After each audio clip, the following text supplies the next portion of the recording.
talk about going into a country like Mexico because of the cartel and using it as an excuse to take over their silver mines or their silver production, it seems like a stretch. Basic supply question. If we have this violence and we have this chaos, and we have seen the cartels take violent action against some silver miners in the past, what would that mean for near-term prices? I would say that the inordinately large deliveries between 30 and 70 million ounces every month is partially the U.S. government, who is pulling 38 million ounces out. Where's it going? Could it be Samsung and Sony and Tesla? Sure it could. But we are going to have this Vault project, a strategic mineral reserve. I mean, what more do you need to hear? And if you ask yourself, who the hell has the power to make the CME Group do this?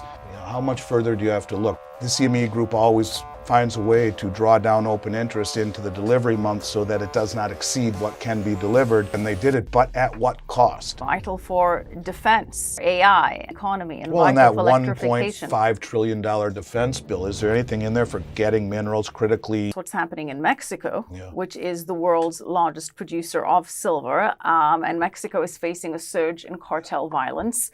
Security forces killed a big drug cartel leader known as El Mencho. He's the longtime leader of the CJ&G gang.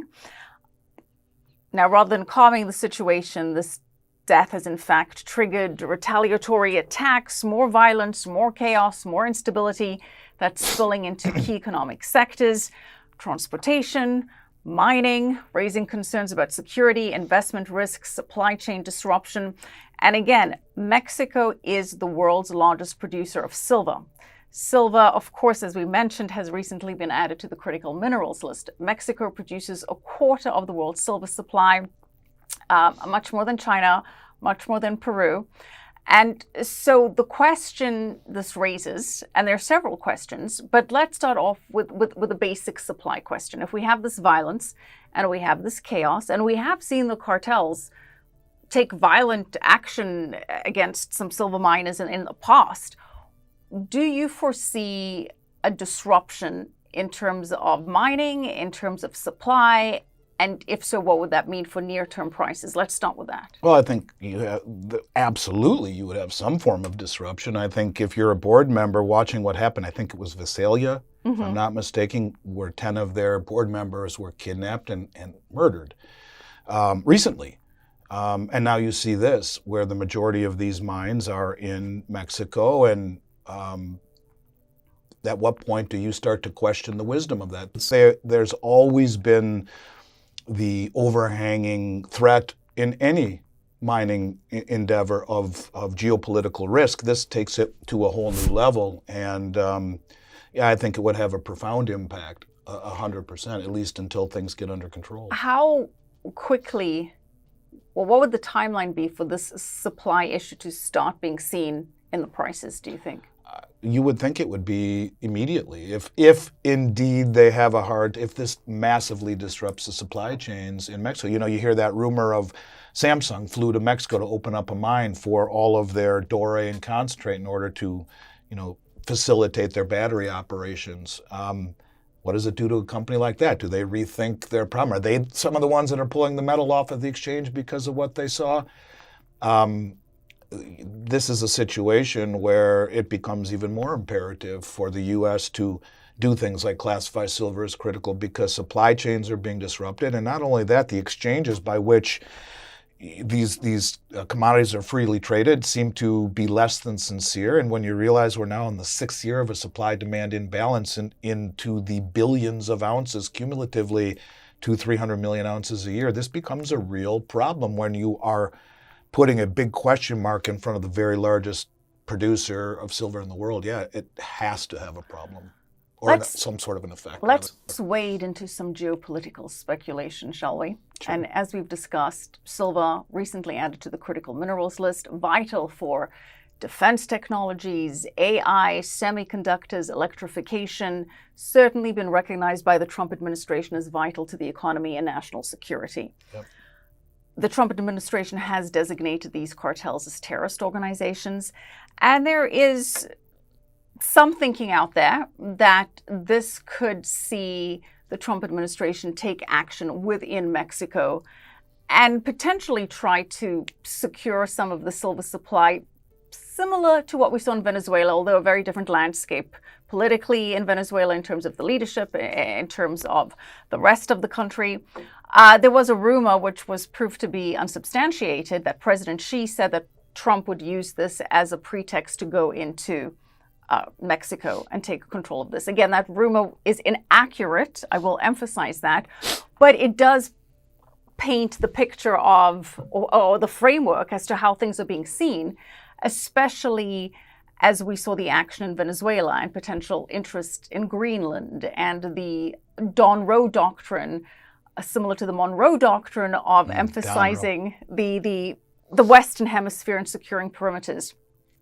Do you think there could be some kind of intervention in Mexico on a more formal level? I don't think they could really easily do it for their natural resources. You know, it's one thing, and again, you know, I'm not an expert on what has transpired over the last 50 years in Venezuela, but when you have the Western oil companies built the infrastructure and had a deal in place until Maduro took over, you have a leg to stand on. When you talk about going into a country like Mexico because of the cartel and using it as an excuse to take over their silver mines or their silver production, it seems like a stretch. It does seem like a stretch, especially considering that they're private companies functioning effectively in Mexico. A lot of multinational big mining companies have mines in Mexico, so it's a very different... The difference between a multinational mining company and a government, and you know, if you are a company like First Majestic who has mines in Mexico, obviously this is on your radar. You think about it, you start to bring in some serious security, and that raises the cost. It's going to hurt probably the bottom line on their share price. All of these things come into play, but I would have a very hard time believing that this administration would go in under the guise of eradicating this terrorist group that they have now named the cartel terrorists and use it as a stepping stone to nationalize or take over their silver production. That seems kind of far-fetched to me. Yeah. Just putting it out there. No, I mean, it's a fair point because you look at what they did, what his aspirations are in Greenland, which again is very different. The rhetoric with Canada and Venezuela, he's certainly doing things that are provocative, but that would, I think, be a little too far of a line to cross. Right. Let's talk about the line that has been, well, I wouldn't say crossed, but established, and that is Project Volt. We've spoken about this briefly before. And just like the United States is a strategic petroleum reserve for energy emergencies, they created Project Volt, a strategic reserve for raw materials. It combines $10 billion in financing from the U.S. Export-Import Bank with roughly $2 billion in private capital to procure, store, and manage critical minerals on behalf of American industry. Now, the mainstream has been focused on critical minerals. That's where all the talk has been. But I will emphasize that the president did say that anything under that list, including silver, could qualify for Project Volt. As we said, in November, they added it to that list. Do you think that this is something that could happen, that they will be stockpiling silver specifically? I mean, if I had a gun to my head, I would say that the inordinately large deliveries between 30 and 70 million ounces every month for the last 15, 16 months is partially the U.S. government under the umbrella of the Exchange Stabilization Fund, where they, if it's national security, do not need to get congressional approval and do not need to speak about it. And again, who is pulling 38 million ounces out?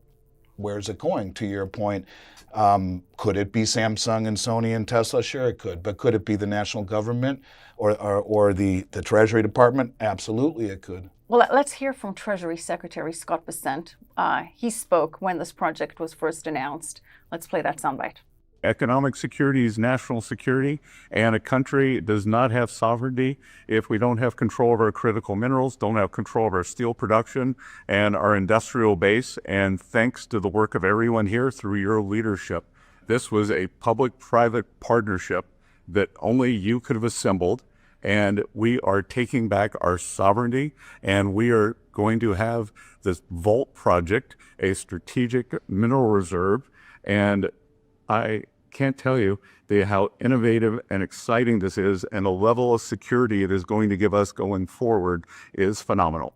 I mean, what more do you need to hear? And if you ask yourself, who the hell has the power to make the CME Group do this? You know, how much further do you have to look? Look, there's a fine line between conspiracy and reality. And I was reading on X today, and there was a commentator saying this isn't manipulation. This is an orderly drawdown of open interest, like it always does. How can anyone call what we just saw orderly? It's not orderly. It is anything. It's far from orderly. It's chaotic, and it's overt. And yes, the CME Group always finds a way to draw down open interest into the delivery month so that it does not exceed what can be delivered. Once again, they did it, but at what cost? And anyone who would claim that this is orderly, I disagree with. This is flippant. This is right in your face, and what are you going to do about it kind of thing. And that's, to me, why you see lots of metal now leaving. In fact, way more than the February deliveries can explain. So I don't know. I think that right there was very, very telling on just how plausible it would be that the gold and silver that we've seen come in since a year ago, November, in massive amounts that is being delivered to COMEX. Some doesn't leave, a lot doesn't leave, but now we see some leaving and maybe a lot leaving. So that to me would easily be one of the top choices. In fact, probably is my top choice as to who is behind this. Maybe someday we'll figure it out. But they're telling you that it's vital to national security. What more do you need to know? And as we know, vital for defense, and vital for AI, and vital for the economy, and well, vital and for that electrification. $1.5 trillion defense bill, is there anything in there for getting minerals critically? I don't know. I mean, is there anything in there for securing this stuff on behalf of, and they wouldn't be overt about it. And then you have the refineries that are, or they're talking the smelters that are being built, the refining capability. All of this stuff points to a price floor to incentivize domestic mining, a stockpile to protect national security, Right. refining and smelting to be able to produce it yourself. It's all pointing to gold and silver being far more important than the dollars that they're valued by are telling us. Right. And that, of course, ties into your bigger thesis, which we will not get into right now, because then we will be talking for several hours. I won't be able to stop. But, That's right. Probably a good idea. Our viewers can go back to some of those videos. But you mentioned price floors. And again, the story made news, and then it kind of disappeared. And that's what happens in this news cycle. There's so much going on. That's in fact part of the Trump administration strategy, like flood the zone, like create so much news all of the time that things sort of get overlooked because there's just so much happening at the same time and forgotten about. But we are not forgetting. And you mentioned price floors, and Vice President Vance did talk about the possibility of price floors for critical minerals, and that is essentially government support to guarantee supply for national security, saying to the miners, put in the infrastructure, make the investment, and we will make sure that at the very minimum you will get paid X amount for these critical minerals. Could something like that happen with silver as well? Why not? I mean, and it would have to in many respects, because silver is found in nature in a form called epithermal, very near the surface. The big deposits were found long ago. Only about 20% of the silver that was mined last year came from companies like First Majestic looking for silver. Most of it was byproduct mining of copper, lead, and zinc, companies that don't have incentives to look for silver. So yeah, the cost, I don't know what the all-in sustaining cost would be, but I have to venture it's much, much higher than what we see right now, or that stuff would have been mined already. So yes, it would be to incentivize the domestic industry of mining for things like silver. Okay, and then on the surface, that sounds bullish, a price floor. But once you have government intervention, could that also mean a price ceiling? And if you have government intervention that increases supply, does that bring down the price of silver? So there are two factors here. One, does price floor mean potential price ceiling? And once we have the government interfering, and does increased supply, and granted it takes years to get a silver mine going, does that increased supply bring down the price? I mean, ultimately, when you get into price manipulation and price capping, it never ends well. It distorts the free market. And in a globalized world where there is a decreasing element that is increasing in need and demand, establishing price floors or price ceilings seems to be a temporary at best solution.